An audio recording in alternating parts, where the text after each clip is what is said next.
Olá, seja muito bem-vindo a este canal. No vídeo de hoje, eu quero conversar com você acerca dos 7 reis de Apocalipse 17 e também sobre o 8º rei.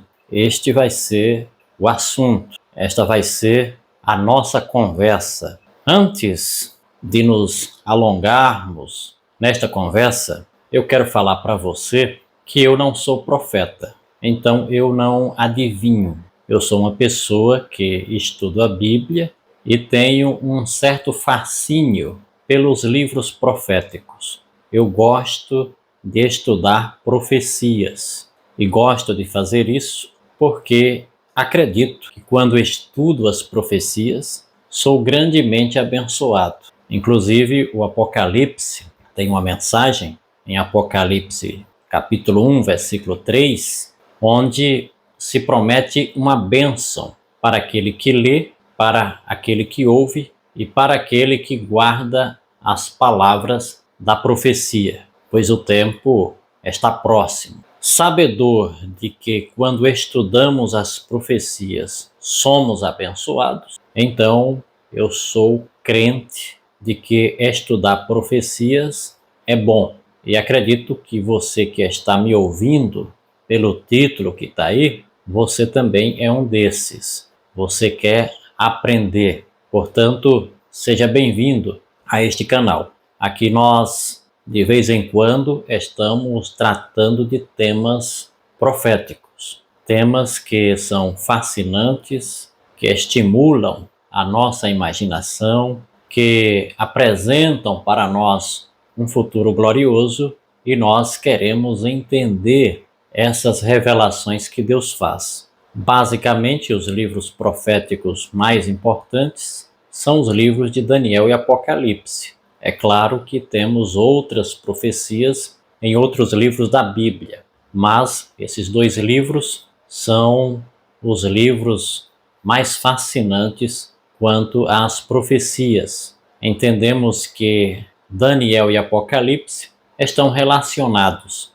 Aliás, o Apocalipse está relacionado com as demais profecias bíblicas, principalmente com Daniel e com Mateus 24, de maneira que não devemos se prender apenas ao estudo das profecias do Apocalipse. Precisamos estudar as profecias do Velho Testamento, Mateus 24, as profecias em outras partes da Bíblia merecem também a nossa atenção, o nosso estudo.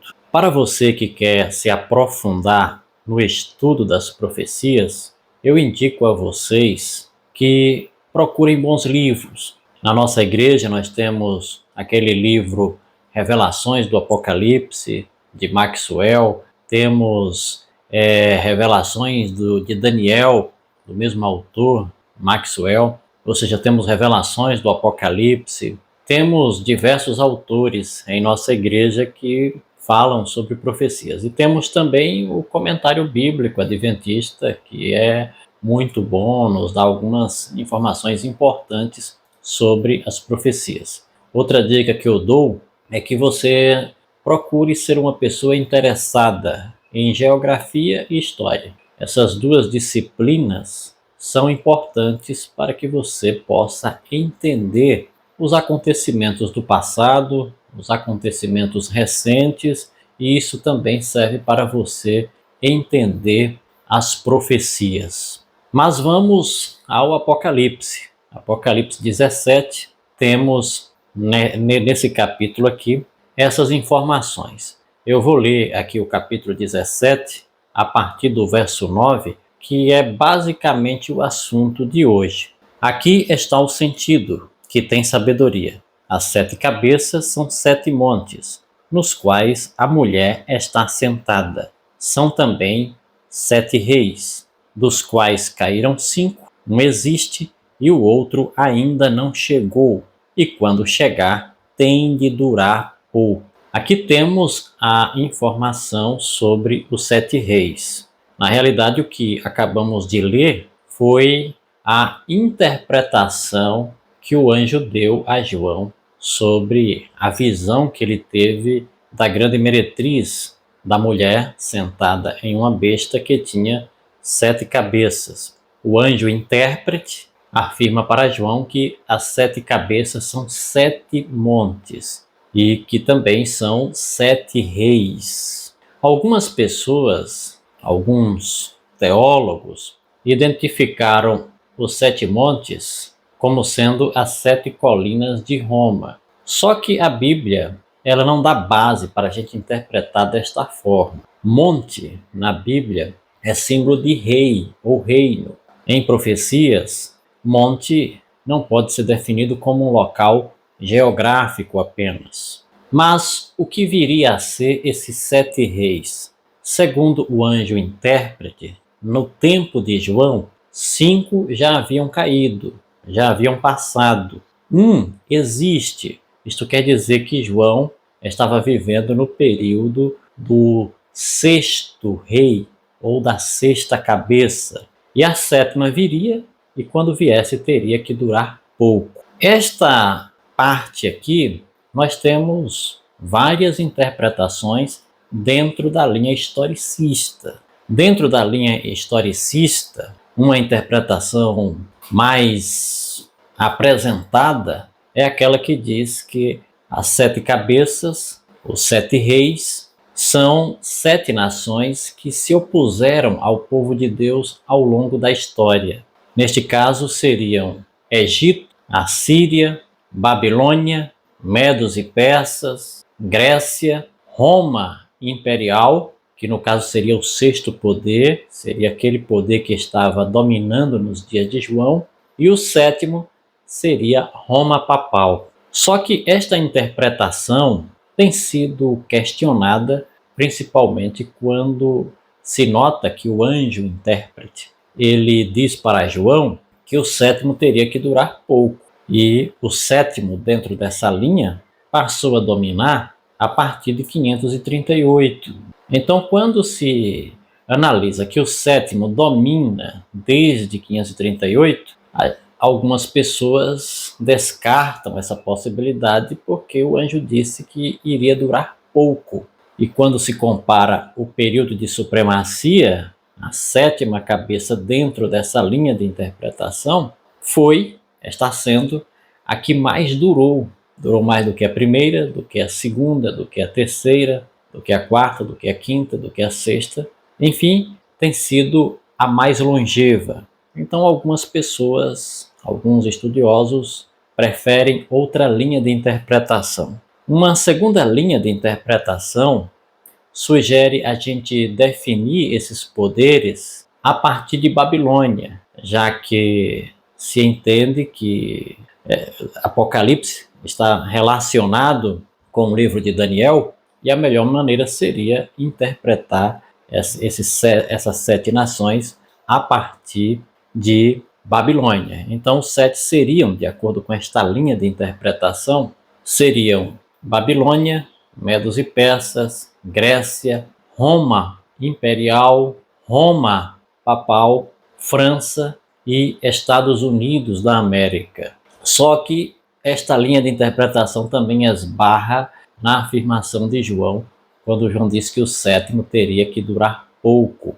sendo que quando analisamos a França e comparamos com os Estados Unidos, descobrimos que os Estados Unidos têm uma supremacia no mundo por mais tempo do que teve a França. Então, esse tipo de interpretação tem sido também descartada por algumas pessoas. Então entra uma terceira linha de interpretação, que também começa a contar a partir de Babilônia. Babilônia, Medos e Persas, Grécia, Roma imperial, Roma papal após receber a ferida mortal e Roma papal restaurada.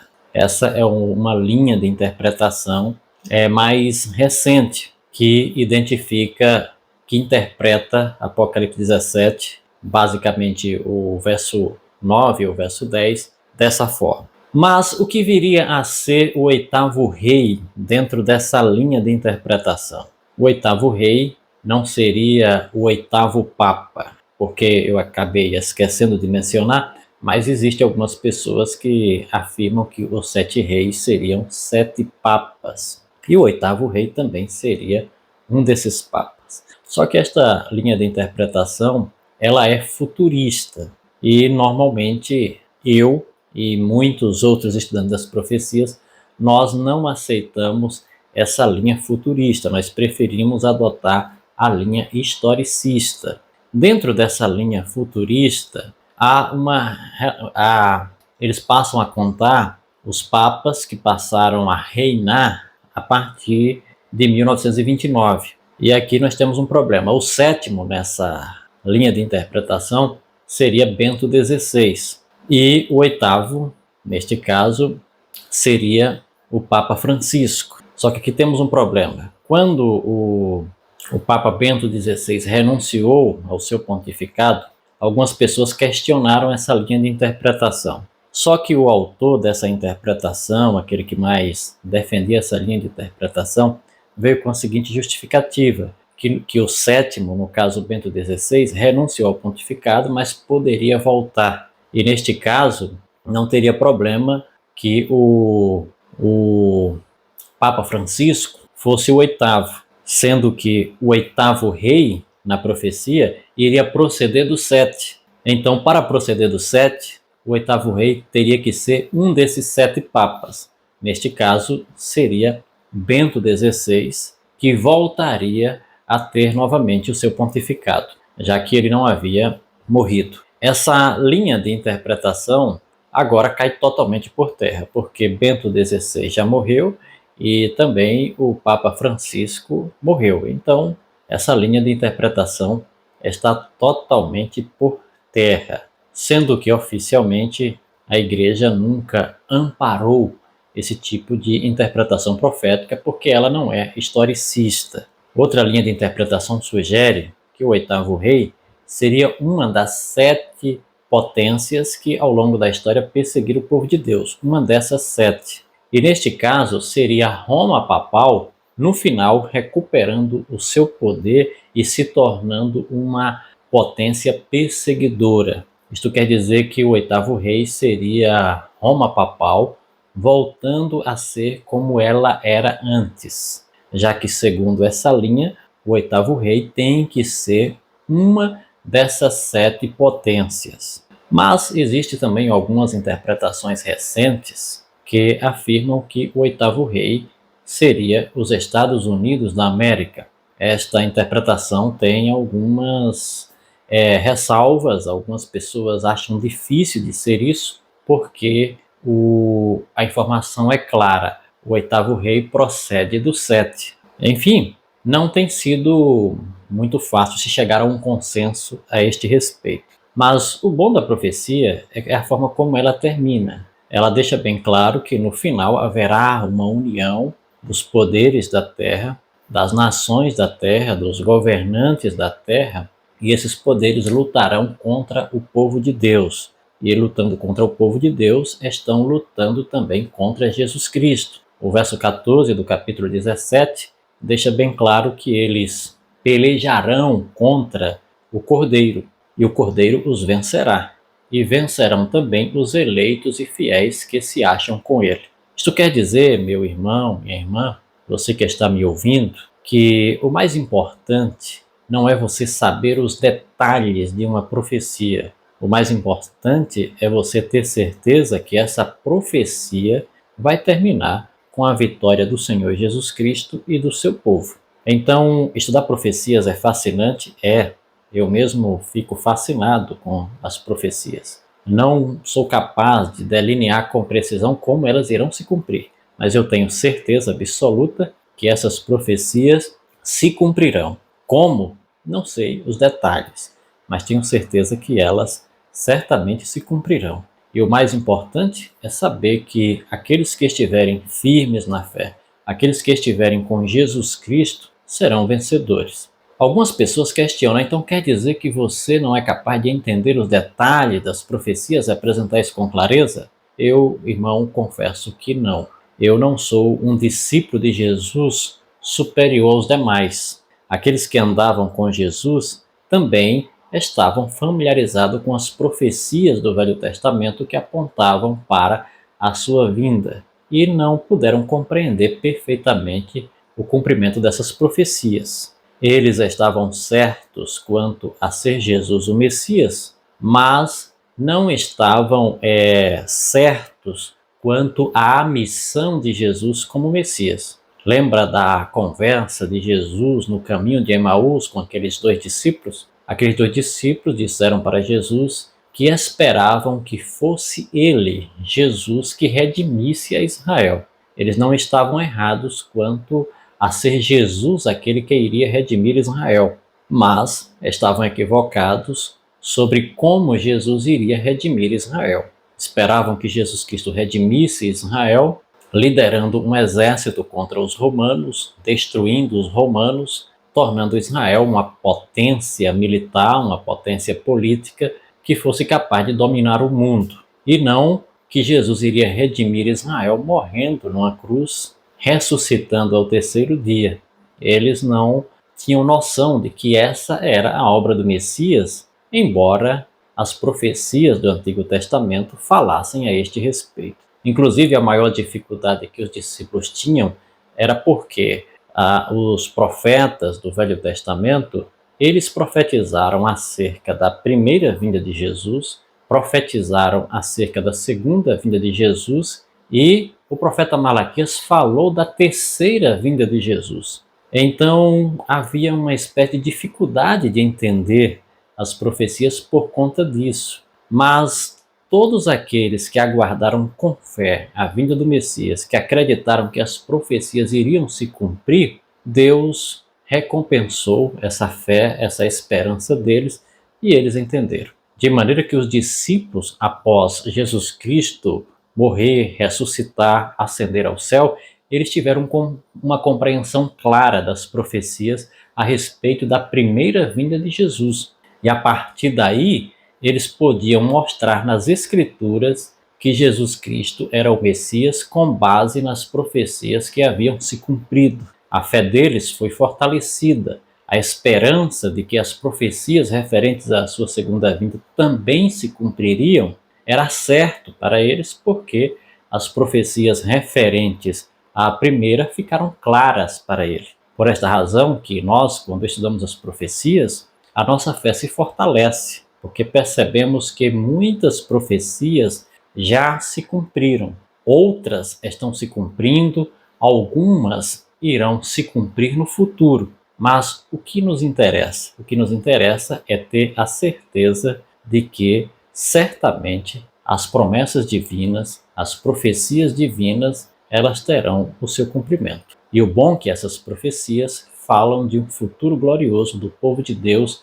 de uma vitória final e definitiva sobre o pecado realizada pelo Senhor Jesus Cristo. E esta vitória contempla o povo de Deus que irá vencer com Jesus também. Enfim, chegamos ao final de uma reflexão. Eu espero ter ajudado você, animado você a continuar interessado em estudar as profecias. Nunca se esqueça, bem-aventurado aqueles que leem, aqueles que ouvem e aqueles que guardam as palavras da profecia e guardam as coisas nela escritas, pois o tempo está próximo. As profecias indicam claramente que Jesus Cristo está voltando. Portanto, meu irmão e minha irmã, é hora de nos prepararmos, de continuarmos vislumbrando o futuro com o olhar atento nas profecias bíblicas, porque elas indicam claramente que este mundo como ele existe está chegando ao fim